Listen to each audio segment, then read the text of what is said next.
Just to get back to our point here, do you don't sense that on the right, well, maybe I'm asking the wrong person to agree with this, that there is a goal here, that anything where there's a contest, a chance to prove its success, whether it's ideological, whether it's pro-American or political or partisan, any chance for Barack Obama to fail, your side is going to root for it. To fail, wherever it is. Right. He must fail at any moment, whether it's health care, whether it's the Olympics, whatever it is, you will cheer if he fails. You're denying that now? Not any place, most places, but there's one place clearly where conservatives ought not want him to fail. No, but don't be selective. Isn't it true that the evidence of this past week is wherever he attempts to do something, you guys want him to stumble? No, actually that's not true. Because give me an example where you rooted for him. Let me give you an example.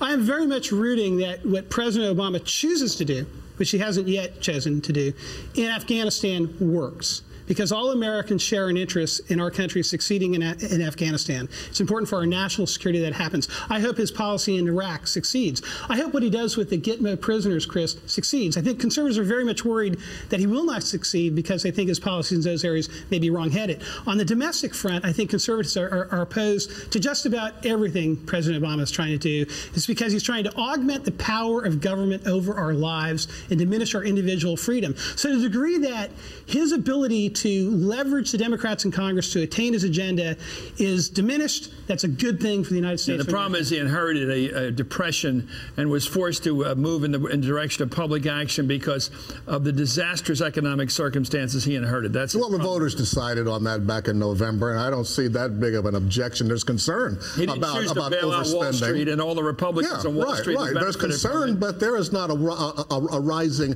objection to Obama's policies on Wall Street, except among the Tea Party folks.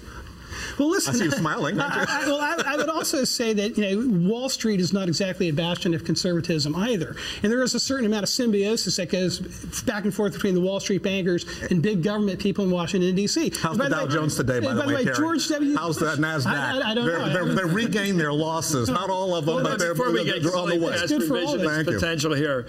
Most of this began last fall under George Bush. The bringing in of Hank Paulson from Goldman Sachs, the whole works, the whole downfall of Wall Street, the attempt to bail out Wall Street, the banking industry, the failure of General Motors and those industries began long before Barack Obama came into office. He came in to clean up the mess, and I refuse not to take sides between the fire brigade and the fire. He's the fire brigade. Your side was the fire. Clarence Page, Terry Jeffrey, thank you. Coming up.